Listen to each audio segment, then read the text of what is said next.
Stop rokok ilegal. Apa itu rokok ilegal? Rokok pita cukai palsu. Rokok pita cukai berbeda. Rokok pita cukai bekas. Rokok polos atau tanpa pita cukai. Bagi pelanggar akan dikenakan sanksi pidana berdasarkan Undang-Undang Nomor 39 Tahun 2007. Laporkan peredaran rokok ilegal ke kantor Bea Cukai Malang atau hubungi kami di nomor 08113 777 876. Assalamualaikum warahmatullahi wabarakatuh. Salam sejahtera untuk kita semua. Om Swastiastu, Namo Buddhaya, salam kebajikan, rahayu. Saya Bupati Malang mengajak seluruh masyarakat Kabupaten Malang, ayo bersama-sama kita berantas peredaran rokok ilegal, pita cukai palsu, pita cukai bekas, dan rokok tanpa pita cukai. Karena dengan ikut serta memberantas peredaran rokok ilegal berarti Anda turut berpartisipasi dalam program pemerintah untuk membangun Kabupaten Malang melalui manfaat dana bagi hasil cukai tembakau atau DPHCAT. Gempur rokok ilegal. Terima kasih. Wallahul muwaffiq ila aqwamit thoriq. Assalamualaikum warahmatullahi wabarakatuh. Iklan layanan masyarakat ini dipersembahkan oleh Dinas Komunikasi dan Informatika Kabupaten Malang. Assalamualaikum warahmatullahi wabarakatuh. Selamat pagi pemirsa Patu TV yang ada di rumah dan juga hadirin yang telah hadir pada pagi hari ini. Saya mau dengar suaranya. Selamat pagi. Luar biasa ya. Baik, pemirsa Patu TV, seperti biasa di minggu ini kita akan kembali mengulas tentang gempur rokok ilegal, dan kita akan mengambil topik yang sangat istimewa, yaitu alokasi anggaran di bidang kesehatan yang masih berhubungan dengan gempur rokok ilegal, pemirsa ya.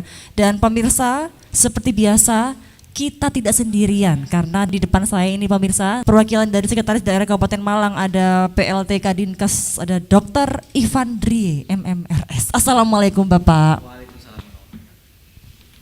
Apa kabar Pak hari ini? Alhamdulillah baik sekali Mbak. Oke, saya panggilnya dokter ya. Boleh. Baik dokter, datang dari mana tadi? Dari rumah atau dari tempat kerja kantor? Baik, kebetulan dari kantor. Dari kantor ya.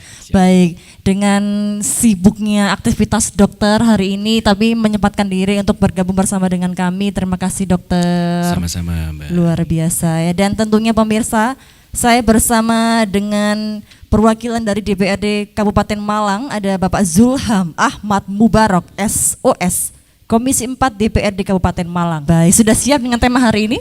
Insya Allah ready, kita gas ini. Baik, kemudian saya bersama dengan Kejari Kabupaten Malang, ini ada Bapak Bima Haryo Utomo SH, Kasubsi 1 Bidang Intelijen. Assalamualaikum. Waalaikumsalam Mbak. Sehat Mbak ya? Sehat, alhamdulillah. Kayaknya penampilannya agak beda ya. Kayaknya skincare-nya harus cocok beda ya. terus. Baik, kemudian kami bersama dengan Bea Cukai Malang, ini kasih penyuluhan dan layanan informasi, ada Ibu Dwi Prasetyorini. Assalamualaikum Ibu. Waalaikumsalam. Kabar sehat hari ini Ibu ya? Alhamdulillah sehat Mbak. Baik, saya ingin mendengar bagaimana semangat pada pagi hari ini. Gempur rokok ilegal. Gempur luar biasa ya. Baik, ini saya ingin langsung saja bertanya kepada dokter ya. Baik, dokter, kita kan topiknya alokasi anggaran di bidang kesehatan begitu ya, Dokter Ivana. Ini kira-kira ini berapa sih dokter anggaran DPHCT pemerintah Kabupaten Malang ini di bidang kesehatan pada tahun 2025 ini berapa? Baik, terkait dengan anggaran DPHCT tahun 2025 di Dinas Kesehatan Kabupaten Malang adalah sebesar 96 miliar sekian ya, atau boleh dikatakan 60% dari total DPHCT-nya Kabupaten Malang. Berarti untuk setiap tahunnya, apakah tahun-tahun lalu juga mengalami peningkatan atau penurunan gitu? Setiap tahunnya berbeda begitu ya maksudnya dokter ya? Ya betul. Jadi di tahun kemarin kita kurang lebihnya 40%. Oke. Ya, dan ini memang bisa fluktuatif ya, sesuai dengan kondisi per perkembangan kebutuhan sekaligus ACC dari Sekretariat DPHCT-nya sendiri Kabupaten Malang. Kira-kira begitu. Kalau dilihat dari 3 tahun terakhir, yang paling besar di tahun berapa dokter untuk anggaran DPHCT ini di pemerintah Kabupaten Malang sendiri? Baik, sepertinya yang di tahun ini. Yang paling besar ya. Paling besar yang di tahun ini. Berarti nanti harapannya ingin lebih meningkat lagi begitu ya di tahun-tahun selanjutnya ya dokter? Harapannya boleh seperti itu, karena kebutuhan pembangunan, kelengkapan sarana prasarana dari kelengkapan pelayanan di fasilitas kesehatan kita itu masih cukup banyak sekali. Gitu. Jadi harapannya iya. Oke, baik, terima kasih Dokter Ivan. Baik, saya ingin menuju ke Bapak Bima ya. Pak Bima, seperti yang kita dengar pada pagi hari ini, kita kan temanya ada alokasi anggaran bidang kesehatan begitu ya Pak Bima ya. Seperti yang tadi dikatakan oleh Dokter Ivan begitu, bahwa untuk anggaran di tahun 2025 ini sebesar 60% begitu. Kira-kira terkait dengan program bidang kesehatan untuk kegiatan DPHC-HT ini, Pak Bima, bagaimana sih tanggapan Kejaksaan Negeri Kabupaten Malang sendiri dalam hal ini? Silakan. Tanggapan, Mbak? Bagus.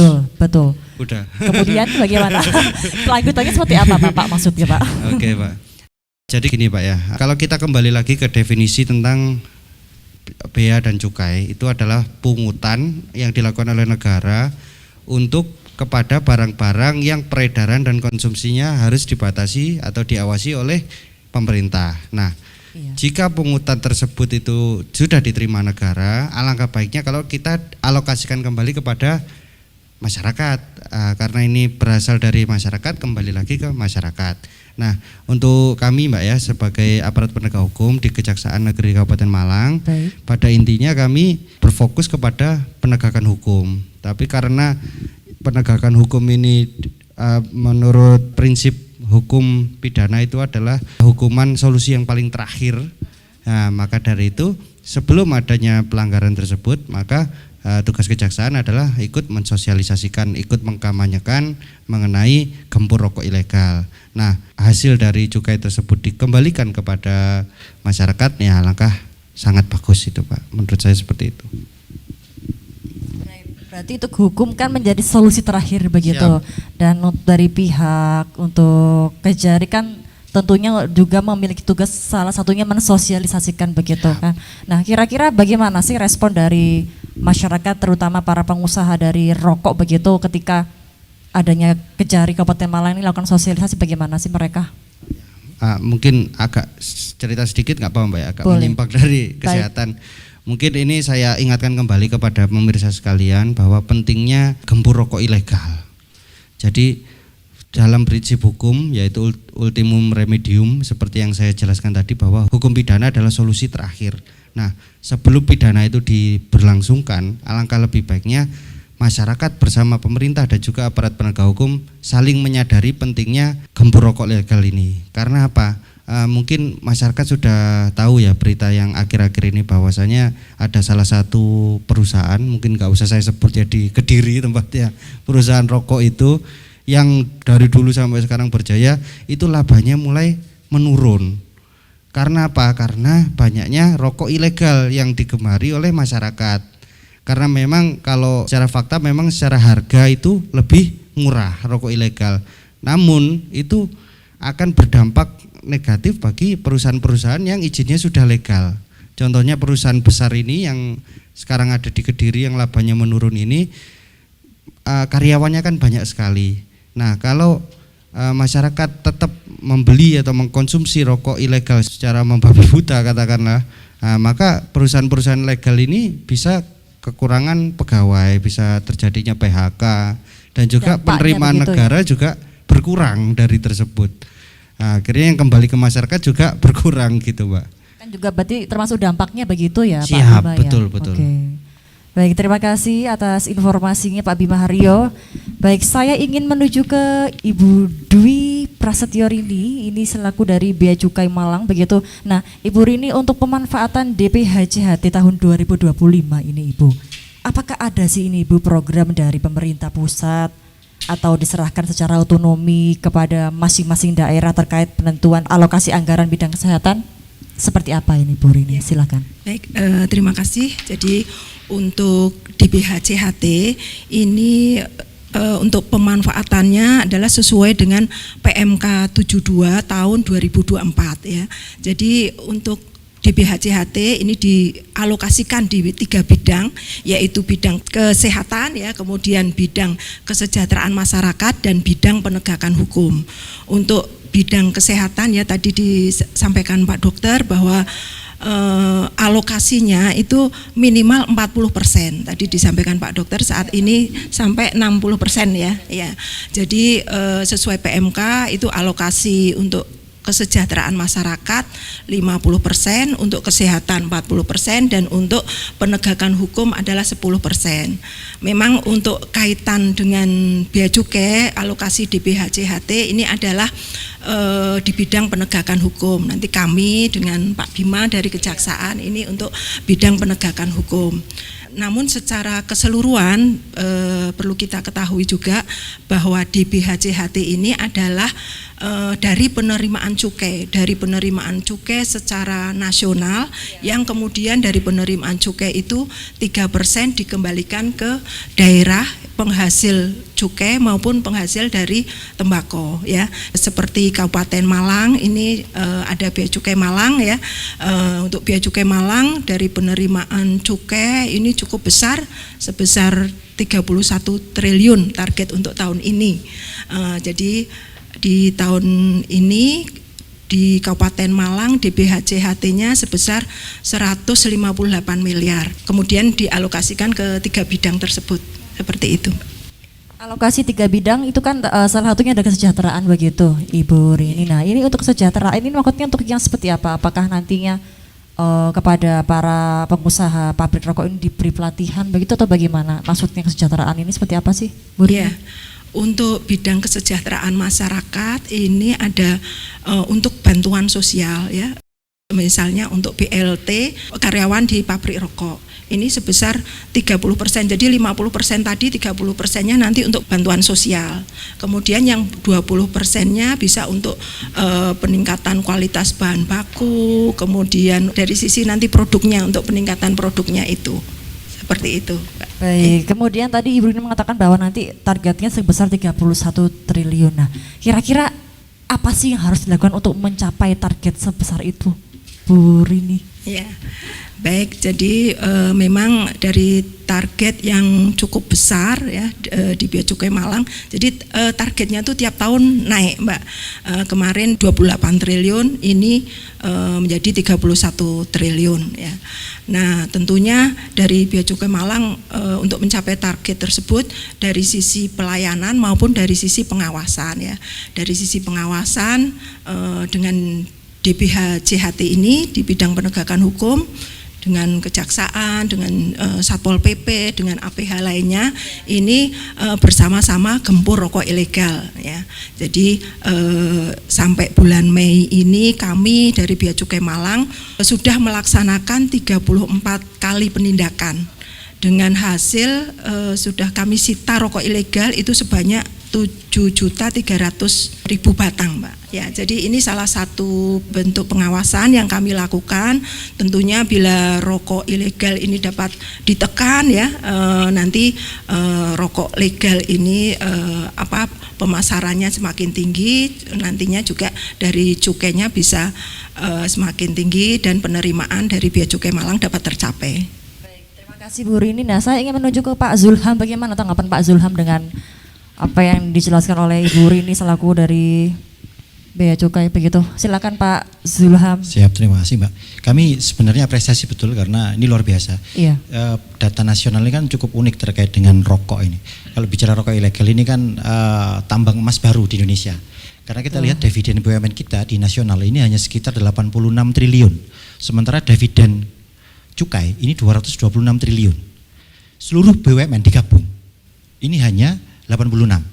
Bandingkan dengan potensi rokok kita yang 226 triliun. Artinya kami membaca ini sebagai tren yang bagus bahwa pemerintah terutama sinergitas di Kabupaten Malang cukup baik, kami apresiasi. Apa buktinya? Parameternya ada peningkatan sekitar 61% dari total capaian DBHCHT yang dibagi ke kami.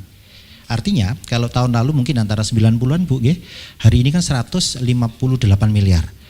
Dalam 1 tahun kami sebagai pemerintah kabupaten mungkin mencari dana 158 miliar ini bukan perkara yang mudah, apalagi APBD kita 4,9 triliun. Ini kan potensi yang luar biasa. Nah, dana bagi hasil cukai tembakau ini ya supporting komponen yang kami rasa sangat luar biasa sekali, dan daya dukungnya ini real.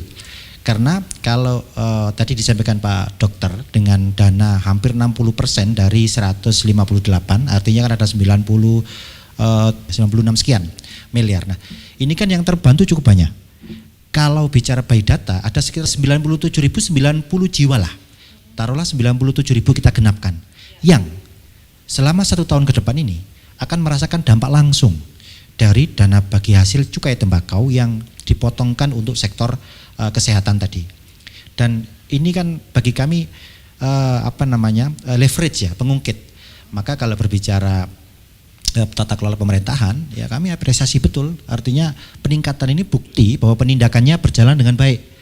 Nah, problemnya adalah apakah potensi kita ini pernah dihitung? Nah, ini mungkin pertanyaan kita bersama Pak Bu sekalian. Kita perlu menghitung potensi Kabupaten Malang. Apakah 158 miliar ini sudah 100% potensi kita gali? Atau masih ada potensi rokok ilegal lain yang beroperasi di wilayah Kabupaten Malang yang kemudian harus kita bidik dengan serius agar 158 ini siapa tahu bisa naik menjadi 200 miliar. Ini kan luar biasa. Iya, betul. Mungkin itu Mbak untuk sementara. Kemudian kalau kita berbicara tentang kolaborasi ini Pak Zulham, ini bagaimana sih Pak Zulham kolaborasi DPRD Kabupaten Malang dengan pemerintah Kabupaten Malang dalam mendukung program kegiatan pada bidang kesehatan di PHC ini?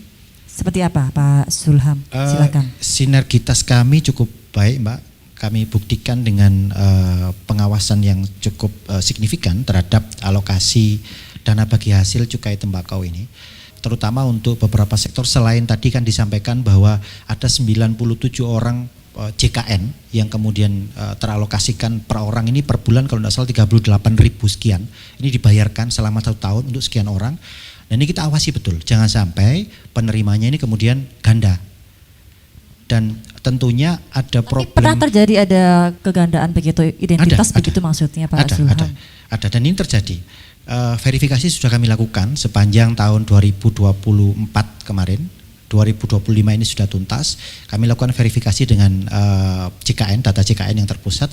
Kemudian nanti ada datasen. Datasen ini punya dinas Kementerian Sosial.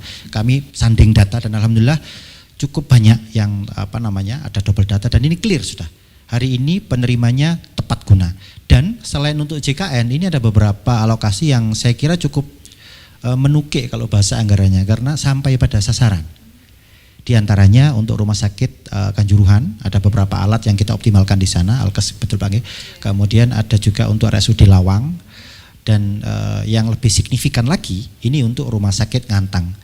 Kenapa kok terpisah-pisah begitu? Nah, karena Kabupaten Malang ini cukup luas, Mbak, 2,8 juta kilometer persegi, 2,7 juta warganya, dan lumayan karena kita terbagi menjadi 4 nih, Malang Utara, Malang Selatan, Malang Barat, dan Malang Timur. Hari ini yang kita sentuh mungkin kalau dari segi kesehatan Malang Barat tuntas lah dengan RSUD Kanjuruhan, coveragenya cukup. Kemudian Malang Utara kita punya RSUD Lawang. Nah, Barat ini PR kita di tahun ini, dan kami sangat bersyukur, berterima kasih karena dengan dana bagi hasil cukai hasil tembakau ini kemudian signifikansi terkait dengan peningkatan kapasitas kesehatan di wilayah Malang Barat tercapai. Kami targetkan beberapa alat nanti tuntas di sana, dan tentunya melekat kepada kami penganggaran, pengawasan, dan kami berharap regulasi nanti kami akan perkuat lagi agar kemudian penegakan hukum terhadap para pelaku industri rokok ilegal ini menjadi lebih tajam lagi. Mungkin begini, kalau boleh kami sampaikan sedikit, kami izin menyampaikan, negara kita ini ada kultur hukumnya ini sedikit berbeda. Kadang orang patuh kepada hukum, tetapi kemudian perlu daya gedor lain yang sifatnya ini kultural. Kami sebenarnya mendorong agar kemudian ormas keagamaan Pak Bu sekalian, terutama yang paling besar di Kabupaten Malang dan Nahdlatul Ulama, untuk kemudian merilis fatwa haram rokok ilegal. Ini kan belum terjadi. Ini tanda tanya besar bagi kami. Betul.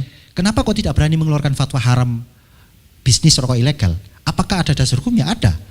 PCNU Sampang itu pernah merilis fatwa haram bisnis rokok ilegal. Boleh dicek di Google. Dan fatwa ini berdampak betul kepada penegakan hukum. Kenapa? Karena ketika pengusaha rokok ilegal ini kemudian terbelenggu oleh fatwa haram yang dikeluarkan oleh ormas, maka sikap masyarakat dan perilaku sosial masyarakat ini akan berubah terhadap konsumsi barang ini. Nah, ini yang perlu kita dorong bersama, artinya perlu ada breakthrough, terobosan, mungkin itu Mbak. Tapi apakah nantinya ke depannya di Kabupaten Malang juga akan menerapkan seperti itu yang di Sampang nantinya? Apakah seperti itu atau bagaimana, ada pertimbangan lain begitu? Sumeneb, Madura, Okay. Sumeneb, siap. Kami harap bisa terjadi sih. Tapi kan perlu daya dorong dari pemerintah ini untuk komunikasi dengan ormas ini. Karena kalau berbicara sektor akar rumput, mereka akan lebih tanda kutip patuh terhadap hal-hal yang sifatnya mengikat secara agama. Karena kita ini kan negara yang sangat agamis.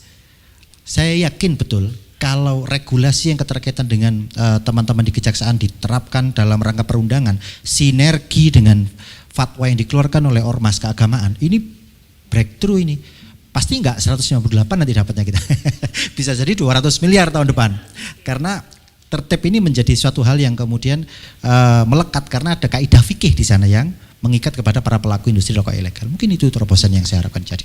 Baik, mudah-mudahan bisa tercapai begitu ya Pak Zulham ya. Siap. Baik, terima kasih Pak Zulham. Saya ingin menuju ke Bapak PLT Kadinkes ya. Ini ada Dr. Ivan Dri. Siap. Baik dokter, ini kira-kira untuk berapanya dokter ya? Ada berapa perangkat daerah sih di pemerintah Kabupaten Malang yang mengampu kegiatan di bidang kesehatan? Ada berapa dan apa saja?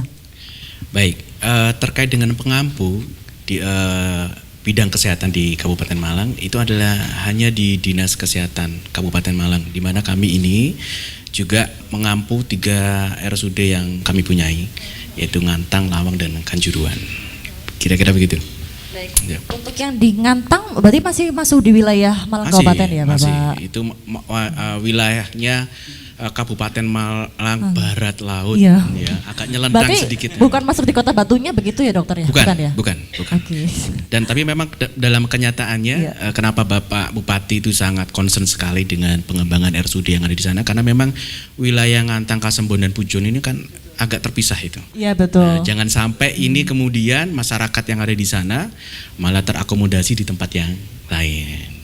Makanya upayanya pemerintah Kabupaten Malang itu sedang mendekatkan layanan kepada masyarakatnya. Maksudnya layanan kepada masyarakat di sekitar Ngantang begitu? Untuk Ngantang, Kasembon, dan Pujon. Oke, Khususnya berarti di di wilayah Malang Barat begitu Laut. ya, Barat Siap. Laut begitu ya dokter ya. Baik, dokter ini mau ada yang lewat begitu, Bapak Ibu sekalian ditahan dulu ya. Ini tetap dalam program Mencar kali ini, jangan kemana-mana pemirsa. Stop rokok ilegal. Apa itu rokok ilegal? Rokok pita cukai palsu. Rokok pita cukai berbeda. Rokok pita cukai bekas. Rokok polos atau tanpa pita cukai. Bagi pelanggar akan dikenakan sanksi pidana berdasarkan Undang-Undang Nomor 39 Tahun 2007. Laporkan peredaran rokok ilegal ke kantor Bea Cukai Malang atau hubungi kami di nomor 08113 777 876.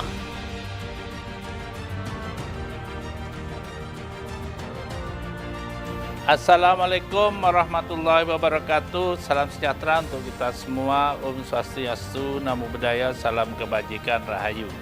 Saya Bupati Malang mengajak seluruh masyarakat Kabupaten Malang, ayo bersama-sama kita berantas peredaran rokok ilegal, pita cukai palsu, pita cukai bekas, dan rokok tanpa pita cukai. Karena dengan ikut serta memberantas peredaran rokok ilegal berarti Anda turut berpartisipasi dalam program pemerintah untuk membangun Kabupaten Malang melalui manfaat dana bagi hasil cukai tembakau atau DPHCHT. Gempur rokok ilegal. Terima kasih. Wallahul muwaffiq ila aqwamit thoriq. Assalamualaikum warahmatullahi wabarakatuh. Iklan layanan masyarakat ini dipersembahkan oleh Dinas Komunikasi dan Informatika Kabupaten Malang.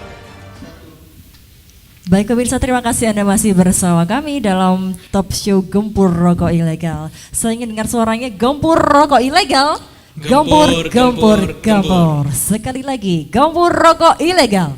Gempur, gempur, gempur. Luar biasa ya. Baik, kita temanya masih dengan tema yang sama dan tentunya tidak jauh berbeda dengan minggu-minggu lalu pemirsa. Kita mengambil tema alokasi anggaran bidang kesehatan ya. Baik, saya ingin menuju ke Dr. Ivan. Nah, tadi kan Dr. Ivan mengatakan bahwa ada 3 perangkat daerah di Kabupaten Malang, ada Dinas Kesehatan, kemudian RSUD Ngantang, Kanjuruhan dan juga Lawan. Dan untuk Ngantang kan dia berada di Malang Barat Laut begitu ya. Nah, ini apakah sempat ada kendala ketika melakukan mungkin pengecekan di wilayah sana atau bagaimana begitu ketika melakukan pengawasan? Apakah ada kendala-kendala yang berlangsung? Maksudnya Kan kendala cukup apa ini? jauh begitu kan dokter ya? Oke, ya. Yang pasti khususon buat RSUD di Ngantang ini, kita beberapa bulan yang lalu, tepatnya di bulan Februari, insya Allah kita launching di sana RSUD Ngantang, ya, terkait dengan optimalisasi pelayanan RSUD Ngantang. Kenapa ini sangat penting sekali? Karena sekali lagi memang kebutuhan layanan kesehatan di daerah Barat Laut ya, khususnya yang itu tadi, Kasembon, Pujon dan Ngantang ini memang sangat amat dibutuhkan. Ya, sehingga dalam hal optimalisasi ini secara holistik, secara keseluruhan, baik dari pembenahan bidang manajemennya, peralatan alkesnya, gedung, ya, dan beberapa pemeliharaan alkes. Kira-kira begitu. Berarti nantinya ada pembenahan-pembenahan begitu untuk Pasti. yang nantinya Ya. launching ini bulan apa dokter? Kemarin insya Allah bulan Februari ya, bulan Februari kemarin kita launching ke sana. Baik. Kebetulan dihadiri juga sama Bapak Wakil Gubernur saat itu. Luar biasa ya. Ya. Baik, kemudian dokter ini ya, untuk pembagiannya sendiri dokter, untuk Baik. berapa sih pembagian anggaran untuk masing-masing perangkat daerah pengampu ini? Dokter Ivan silakan. Baik, terkait dengan berapa pembagiannya, yang pertama adalah untuk Dinas Kesehatan dan Rumah Sakit Ngantang ini kita masih jadi satu, yaitu sebesar 53 M sekian. Kemudian untuk RSUD Kanjuruhan itu sekitar 32 miliar sekian, dan RSUD Lawang sekitar 10 miliar sekian. Jadi 3 itu. Nah ini kan masing-masing pengampu mereka kan berbeda-beda untuk besarannya begitu. Kira-kira yang membuat beda-beda apa, dari segi apa, dokter Ivan? Karena kebutuhannya berbeda.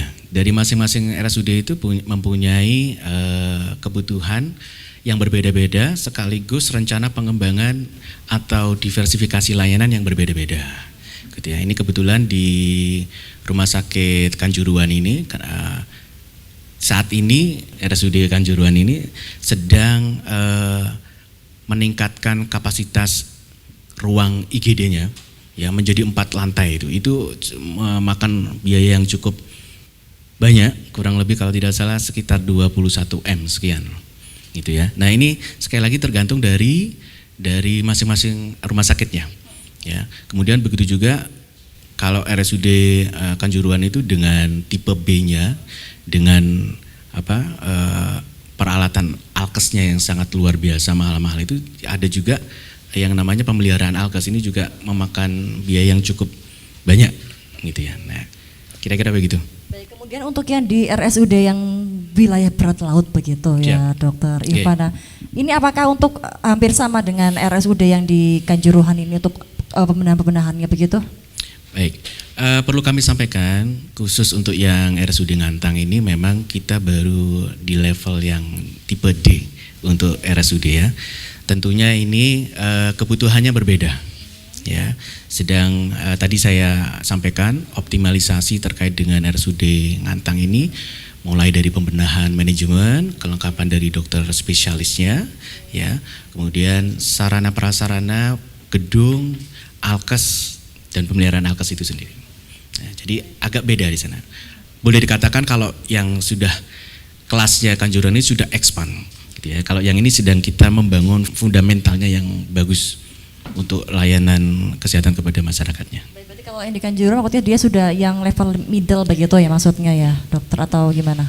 Baik, bukan middle kalau menurut saya. Apa? Karena Kalau kita saat bicara ini, tentang level, seperti apa? kalau boleh saya sampaikan, RSUD Kanjuruhan ini sedang juga dalam rangka diversifikasi layanannya, ini sedang mengembangkan pengobatan kanker jantung, stroke dan urologinya, Dan insya Allah ini bisa kelasnya nasional bahkan internasional Pak, gitu ya. Karena di Indonesia ini belum ada yang seperti itu. Belum ada begitu ya dokter.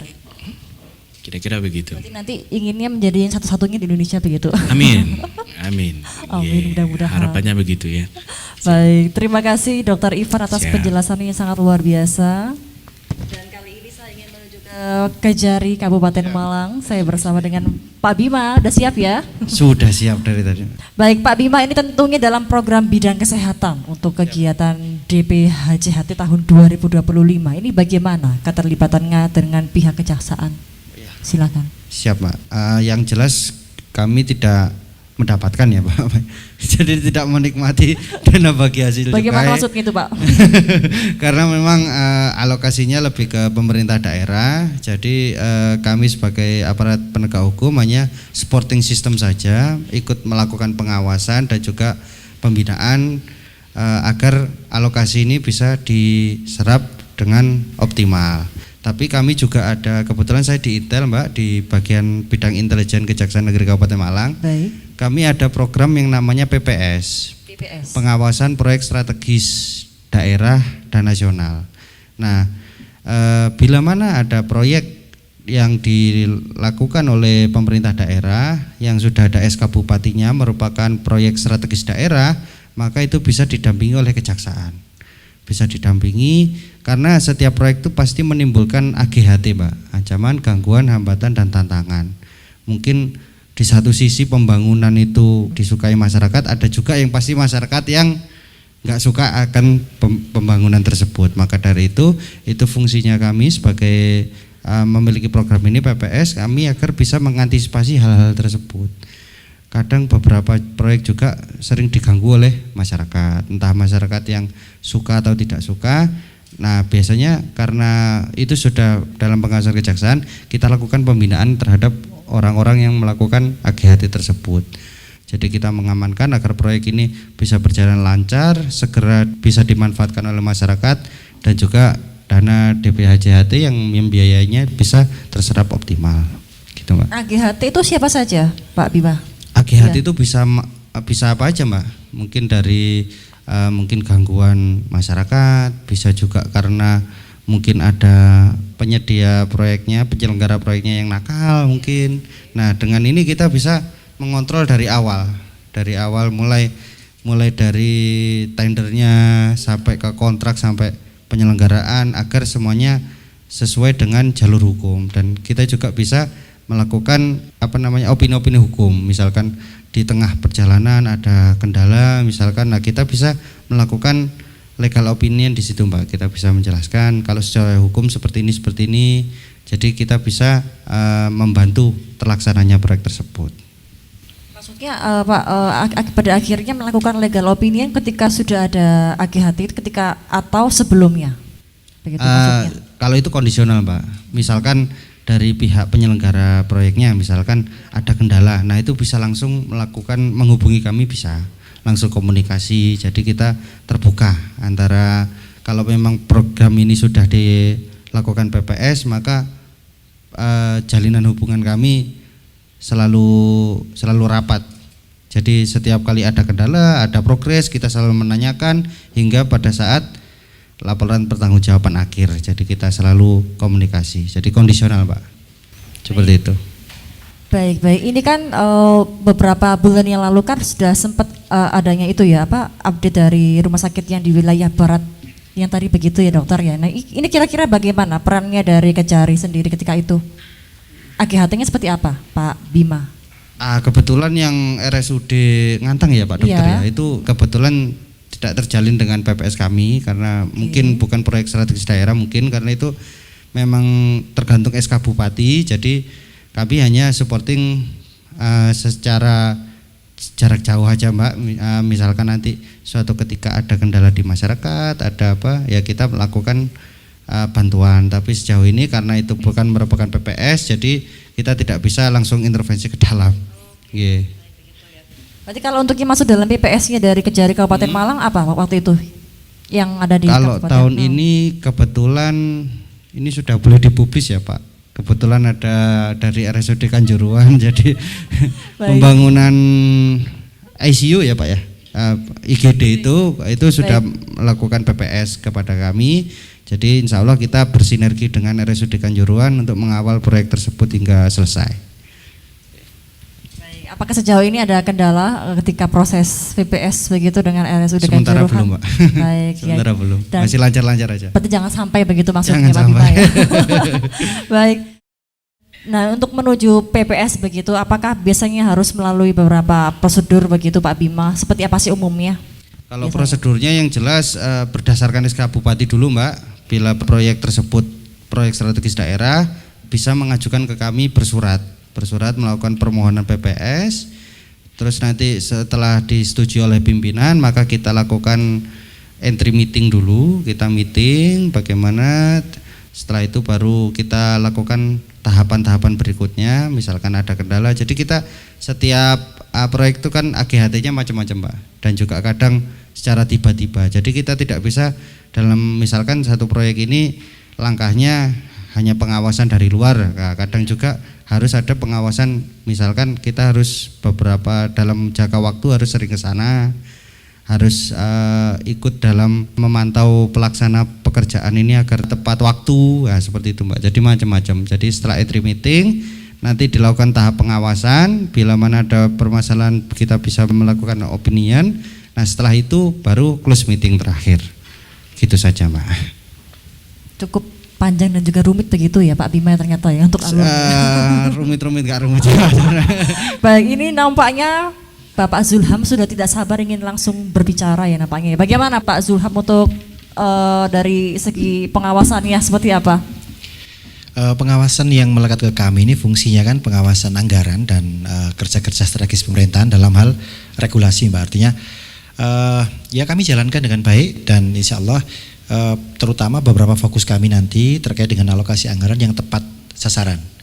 Dan evaluasi ini nantinya kalau di kami ini kan akan dalam bentuk tertulis secara produk hukumnya nanti ada namanya LKPJ, laporan kerja pertanggungjawaban Bupati, karena kami sifatnya ketika menganalisa kerja-kerja kedinasan, nah ini sifatnya kami bersurat atau berkomunikasi atau mengeluarkan dokumen ini kepada kepala daerah.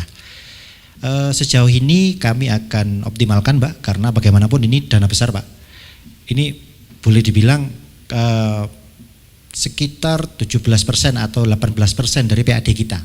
Karena kita cuma mampu selama 1 tahun, Kabupaten Malang ini cuma mampu penghasilan PAD maksimal 1,1 triliun. Dan hari ini kita dapat 158 miliar. Ini kan luar biasa, supporting komponen dari dana bagi hasil cukai hasil tembakau ini. Dan tentunya pengawasan akan kami optimalkan dan kami juga akan berkoordinasi dengan teman-teman kejaksaan. Apabila nanti ada informasi, nanti izin Pak Bimo kami akan segera komunikasi karena penegakan hukum kan di sini Pak. Kami menampung banyak masukan dan tentunya kami Pak Bimo ini hari-hari ini DPRD ini mulai membuka diri Pak.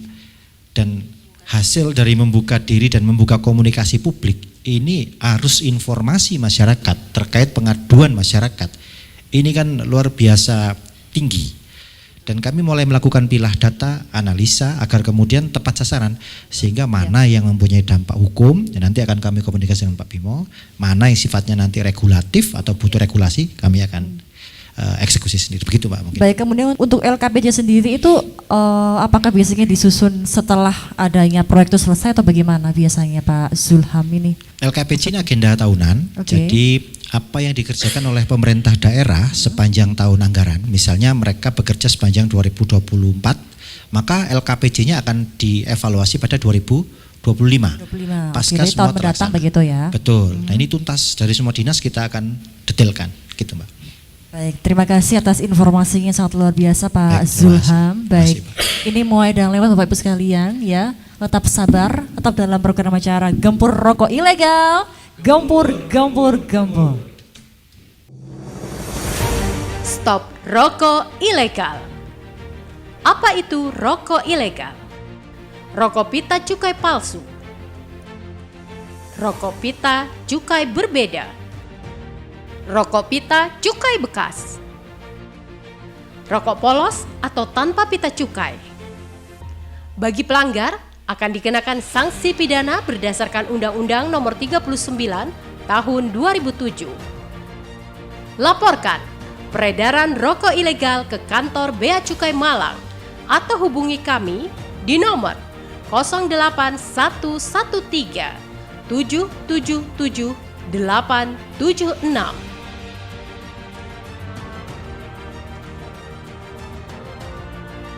Assalamualaikum warahmatullahi wabarakatuh. Salam sejahtera untuk kita semua. Om Swastiastu, Namo Buddhaya, salam kebajikan, rahayu. Saya Bupati Malang mengajak seluruh masyarakat Kabupaten Malang, ayo bersama-sama kita berantas peredaran rokok ilegal, pita cukai palsu, pita cukai bekas, dan rokok tanpa pita cukai. Karena dengan ikut serta memberantas peredaran rokok ilegal berarti Anda turut berpartisipasi dalam program pemerintah untuk membangun Kabupaten Malang melalui manfaat dana bagi hasil cukai tembakau atau DPHCHT. Gempur rokok ilegal. Terima kasih. Wallahul muwaffiq ila aqwamit thoriq. Assalamualaikum warahmatullahi wabarakatuh. Iklan layanan masyarakat ini dipersembahkan oleh Dinas Komunikasi dan Informatika Kabupaten Malang. Baik, terima kasih Anda masih bersama kami dalam Top Show Gempur Rokok Ilegal. Saya ingin mendengar suaranya pada pagi hari ini. Gempur rokok ilegal. Gempur, gempur, gempur. Luar biasa ya. Baik, berarti seperti itu ya Pak Zulham ya. Berarti ini kan untuk evaluasinya tahun berikutnya begitu. Ya, betul Mbak, begitu akhirnya. Apakah biasanya sempat mengalami kendala ketika penyusunan LKPJ biasanya? Dari segi apa sih kebanyakan? Sepanjang yang sudah kami lakukan, LKPJ ini kan proses rutin dan alhamdulillah dinamikanya cukup dinamis. Beberapa LKPJ ini sudah mulai berbeda dengan sebelumnya mungkin. Kalau tahun-tahun sebelumnya mungkin hanya sebagai formalitas. Tahun ini kami coba munculkan aransemen baru dalam langkah LKPJ. Kami beri contoh misalnya, ini mungkin sedikit berbeda dengan tema kita sedikit mungkin. Kalau LKPJ dulu mungkin normatif Mbak, tapi tahun ini kami coba menukik dengan menghadirkan data. Contoh, kapan hari ketika kami melaksanakan LKPJ, ini kami langsung cuplik betul berapa target yang harus dibereskan oleh pemerintah daerah dalam rangka sasaran. Misalnya, masih ada sekitar 600 sekolah yang rusak. Dan ini kan, kalau dulu kan targetnya persentase, jumlah sekolah rusak sekian persen dari, ternyata ketika ditampilkan dalam bentuk persentase, ini menjadi dokumen yang tidak kurang mencolok. Contoh di Kabupaten Malang ini jumlah warga yang tidak sekolah ini jumlahnya 19.000 sekian. Dulu hanya pakai persentase. Hari ini kami tampilkan angka. Kenapa? Agar teman-teman mitra kita di OPD ini terbuka matanya bahwa yang kita hadapi ini problem real di masyarakat. Dalam sektor kesehatan mungkin pelayanan dasar ini yang saat ini penting kami garis bawahi, ini keterkaitan dengan SOP dan pelaksanaan layanan kesehatan. Dan tentunya supporting anggaran ini akan membantu memperpendek problematika yang terjadi di dalam pelayanan masyarakat. Karena ini kan tersegmentasi sekali anggarannya. Dan kami harapkan ini tahun depan bisa lebih besar lagi ya Bu, kita doa bersama karena kita sama-sama tidak tahu nih pendapatan cukai ini kan hal yang kita tidak bisa prediksi Bu. Kalau tadi targetnya naik berapa triliun, 31 triliun Bu. Kami harapkan bisa tercapai agar dana bagi hasil cukai hasil tembakonya juga naik lagi. Dan karena itu Bu, kami di DPRD menyampaikan komitmen, kami dititipi pesan oleh Pak Ketua DPRD dalam rangka kerja-kerja strategis daerah. Ketika DPRD dibutuhkan untuk turun langsung, kami siap Bu. Artinya dalam konteks penegakan hukum pun monggo Pak, bahwa kami juga punya peran pengawasan dan punya mekanisme yang ada di daerah ini kan kami ini agak lengkap karena kita punya pemilih, kita punya organ masyarakat ya.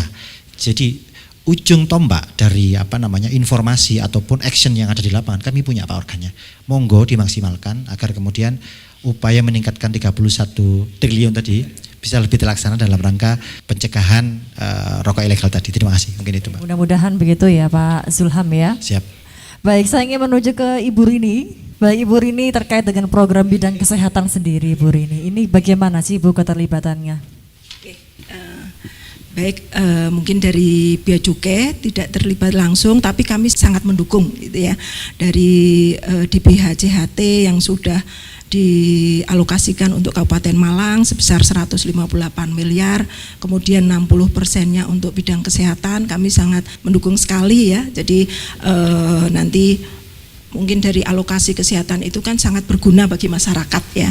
Ya, jadi kami sangat mendukung. Kemudian untuk dukungan lain itu kami ini mungkin dari sisi penerimaan ya. Tadi disampaikan Pak Zulham, semoga penerimaan tercapai 31 triliun. Jadi kami mendukung dari sisi itu usaha kami untuk merealisasikan target penerimaan ya. Target penerimaan tahun lalu naik ya. Jadi kalau misalnya penerimaan tercapai, penerimaan naik, kemungkinan dari DBH CHT-nya juga naik Pak. Kemudian terima kasih ini Pak Zulham dukungan kepada kami ya Pak ya. Nanti kita bisa berkolaborasi untuk realisasi penerimaan ini juga untuk gempur rokok ilegal, mungkin seperti itu ya Pak ya. Kemudian dari dukungan lain ya, jadi secara umum untuk penerimaan dari DBH CHT itu Mbak ya. Jadi kami nanti dari DBH CHT itu untuk bidang kesejahteraan masyarakat, bidang penegakan hukum maupun bidang kesehatan ya. Terima kasih. Baik, kemudian untuk bidang kesejahteraan masyarakat maksudnya untuk maksudnya ketika di Faskesnya begitu untuk realisasinya. Iya.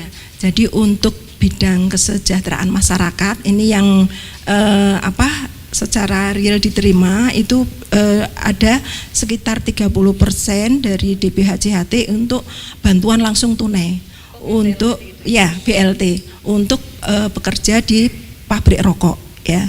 Ya, yang mungkin yang melaksanakan dari dinas sosial ya Bapak ya Dinsos ya ini sudah jadi dari Dinsos sudah bersurat ke kami minta data perusahaan rokok yang ada di Kabupaten Malang ya, kemudian mungkin mereka akan menindaklanjuti dari perusahaan rokok itu jumlah karyawannya nanti yang akan diberikan BLT ya. Dikhususkan untuk mereka yang bekerja di pabrik rokok ya, tapi yang sudah terdata begitu ya? Iya, ya. Memang dari kami data dari jumlah pabrik rokoknya, kemudian berapa jumlah karyawannya itu nanti yang akan diberikan bantuan langsung tunai. Berarti untuk yang seperti yang di pabrik-pabrik rokok yang ilegal begitu, bagaimana dengan nasib karyawannya itu, kesejahteraannya seperti apa kalau misalnya mereka juga tidak ikut terkena dari programnya tadi ini kesejahteraan dari Bea Cukai ini seperti apa? Untuk pabrik rokok ilegal ataupun produsen rokok ilegal di kami kan juga nggak ada datanya Mbak. Jadi mana itu Bu, pada akhirnya? Ya tidak bisa untuk menerima itu ya, menerima BLT ini memang data yang diminta adalah ya di kami memang adanya kan pabrik rokok yang sudah mendapatkan NPP PKC atau mendapatkan izin ya, nomor pokok pengusaha barang kena cukai ya. Jadi di kesempatan ini kami juga sekaligus menghimbau ini kepada masyarakat ya, bila memang mau memproduksi rokok hasil tembakau segera untuk mendaftarkan atau mendapatkan izin berupa nomor pokok pengusaha barang kena cukai NPP PKC yang prosesnya sangat mudah dan gratis. Terima kasih. Caranya langsung menuju ke kantor Bea Cukai begitu ya, untuk pembuatan NPP PKC ini? Iya, jadi langsung aja ke kantor Bea Cukai, nanti akan disampaikan apa-apa yang harus dipenuhi ya. Tapi sebenarnya persyaratannya itu sangat mudah ya. Jadi yang pertama adalah memiliki NIB. Ya, jadi kan kalau sekarang NIB juga kan sangat mudah ya dengan OSS, terus pengajuannya secara online gitu. Iya. Terima kasih Ibu Rini, dan saya ingin menuju ke Dr. Ivan.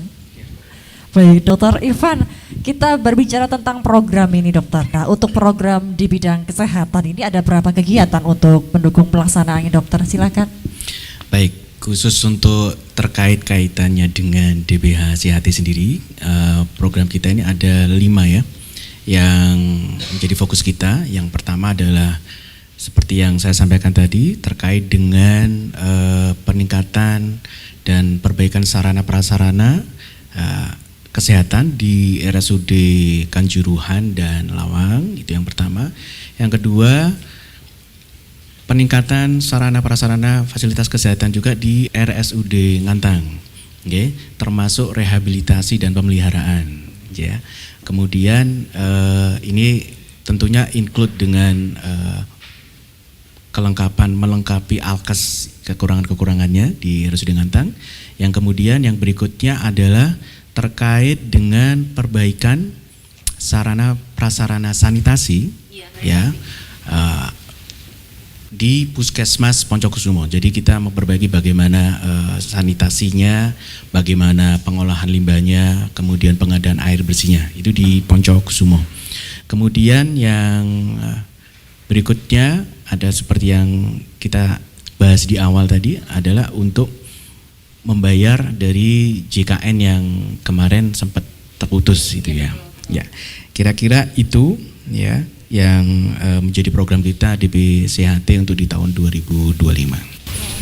Siap. Nah, baik.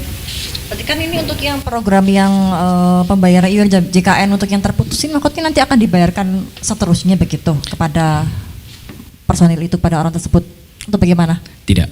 Jadi ini kan terkait dengan kemarin ada sesuatu hal yang memang diputuskan, kemudian kita menjadi berhutang kepada BPJS dan insya Allah ini di tahun ini kita selesaikan. Ya, kekurangan 30M itu kita bayar tuntas dan semoga kedepannya lagi bisa kita tata kelola dengan baik sehingga tidak ada permasalahan yang sama seperti tahun kemarin. Begitu. Itu di wilayah Malang Kabupaten begitu ya dokter? Ketika Siap. itu untuk yang JKN yang diputuskan ini? Yeah. Malang Kabupaten. Oke, Yeah. bukan Malang Raya ya? Bukan. Beda wilayah ya, dokter Kepala ya? dinasnya beda juga. Baik dokter, untuk yang program kegiatan yang dilakukan oleh RSUD Ngantang begitu dokter, ini kegiatannya dilaksanakan yang di Ngantang ini apa saja? Ya, salah satunya seperti yang saya sebutkan ya, terkait dengan khususnya rehabilitasi dan pemeliharaan ya. Di situ ternyata masih kita dapatkan beberapa gedung yang perlu kita perbaiki ya. Begitu juga ada yang kita tambahkan sesuai dengan kebutuhannya nanti. Yang kedua adalah terkait dengan kelengkapannya. Ya, kelengkapan untuk operasional alkesnya ini ternyata memang ada beberapa yang harus segera kita kita adakan supaya nanti bisa berjalan dengan baik. Berarti ada yang ditambahkan tapi nggak ada yang dikurangi ya dokter ya? Jangan ya. Baik, terima kasih dokter Ivan atas penjelasannya yang sangat luar biasa. Baik, ini tidak terasa kita sudah berada di penghujung acara, sudah menuju closing statement begitu Bapak Ibu sekalian ya. Baik, saya ingin mendengar bagaimana untuk pesan dan kesannya serta harapan ke depannya untuk Dokter Ivan, silahkan terlebih dahulu ke pemirsa. Baik, harapan kami di Dinas Kesehatan Kabupaten Malang khusus terkait dengan bahasan dana cukai ini adalah supaya nanti penganggaran yang ada di DBHCHT ini bisa ada terus ya, sehingga nantinya bisa kita optimalkan penggunaannya untuk memperbaiki sarana prasarana sekaligus nambah alkes dan yang intinya memperbaiki fasilitas layanan kesehatan menjadi lebih baik. Kalau sudah menjadi lebih baik, tentunya pelayanan kita kepada masyarakat bisa tercapai dengan baik juga. Ya, seperti yang kita gemborkan saat ini adalah digiatkan layanan prima atau excellent. Nah, dengan kelengkapan yang memadai bahkan canggih, insya Allah ini sangat bermanfaat bagi masyarakat Kabupaten Malang. Untuk itu makanya kami yang ada di sini mudah-mudahan kami bisa berkolaborasi dengan baik, saling memantau, mengawasi dan ngasih masukan begitu ya Pak Zulham ya, supaya nantinya dalam perjalanannya penggunaan ini bisa menjadi optimal dan terawasi. Saya kira itu. Baik, terima kasih Dokter Ivan atas apa yang telah disampaikan. Baik, kemudian Ibu Rini silakan disampaikan Ibu untuk harapan ke depannya, pesan dan juga kesan. Silakan diinformasikan ke pemirsa Batu TV. Ya, harapannya ini nanti untuk masyarakat ya, untuk menghindari rokok ilegal ya, untuk misalnya konsumen ya untuk membeli rokok yang legal, kemudian untuk produsen juga memproduksi rokok yang legal ya. Nantinya apa, karena dengan rokok yang legal ini dapat meningkatkan penerimaan dari sektor cukai, dan kemudian dari penerimaan sektor cukai yang meningkat ini tentunya dari DBHCHT yang akan diterima pemerintah Kabupaten Malang juga akan meningkat, sehingga alokasi baik dari sisi di bidang kesehatan, di bidang kesejahteraan masyarakat, yang alokasi kembali ke masyarakat juga dapat meningkat, dapat dimanfaatkan semaksimal mungkin oleh masyarakat. Terima kasih. Baik, sama-sama terima kasih kembali untuk Ibu Rini dan silakan Pak Bima disampaikan untuk harapan ke depannya dan juga pesan kesannya. Monggo disampaikan. Terima kasih Mbak untuk harapan dari kami dari Kejaksaan Negeri Kabupaten Malang, singkat saja. Saya himbau kepada masyarakat jangan mudah tergiur dengan rokok ilegal, apalagi membuat sampai memproduksi. Nah, karena itu di satu sisi penerimaan negara berkurang, di satu sisi juga ada pelanggaran hukum di sana. Semoga Kabupaten Malang kedepannya semakin sejahtera dan penegakan hukum bisa dikurangi. Jadi kita sebenarnya juga nggak enak juga Mbak menjarain orang cuman gara-gara jualan rokok kan. Tapi karena memang itu sudah perintah dari undang-undang ya mau gimana lagi kan. Ya ini aja statement saya. Semoga masyarakat Kabupaten Malang semakin sejahtera ke depannya. Amin. Baik, terima kasih Pak Bima. Selanjutnya Pak Zulham, silakan Pak Zulham.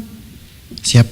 Karena saya lihat tadi tidak ada yang berterima kasih kepada para perokok. Saya izin untuk berterima kasih kepada para perokok di seluruh Indonesia karena teman-teman perokok ini menyumbang hampir 226 triliun untuk pendapatan negara setiap tahunnya. Jadi teruslah merokok, tetapi jangan yang ilegal. Rokok yang legal agar kemudian Anda berkontribusi kepada negara. Dan tentunya kami berharap agar pengelolaannya lebih transparan ke depan. Dan yang terakhir, negara ini butuh keseriusan dalam rangka mengelola negara. Kalau selama kita tidak serius, maka potensi-potensi pendapatan real dari rokok ini tidak akan tampak. Hari ini kita hanya bermain di permukaan, ya semoga kita akan menyentuh core dari pendapatan rokok yang sebenar-benarnya. Jadi kita sama-sama serius agar kemudian ke depan penyelenggaraan negara yang lebih baik dan Malang makmur berkelanjutan tercapai. Terima kasih. Biasa boleh tepuk tangannya pada pagi hari ini untuk menambah semangat di closing statement kali ini. Terima kasih Pak Zulham, terima kasih Pak Bima, terima kasih Dr. Ivan dan juga Ibu Rini, terima kasih dan pemirsa Patu TV. Usai perjumpaan kita kali ini, terima kasih, sampai jumpa. Tetap dalam program acara kali ini, Gempur Rokok Ilegal, Gempur, Gempur, Gempur.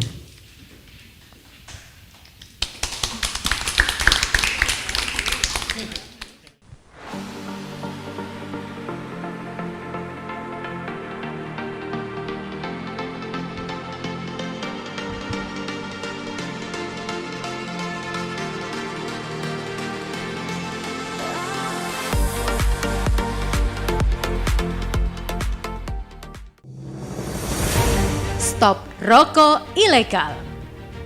Apa itu rokok ilegal? Rokok pita cukai palsu. Rokok pita cukai berbeda. Rokok pita cukai bekas. Rokok polos atau tanpa pita cukai. Bagi pelanggar akan dikenakan sanksi pidana berdasarkan Undang-Undang Nomor 39 Tahun 2007. Laporkan peredaran rokok ilegal ke kantor Bea Cukai Malang atau hubungi kami di nomor 08113 777 876.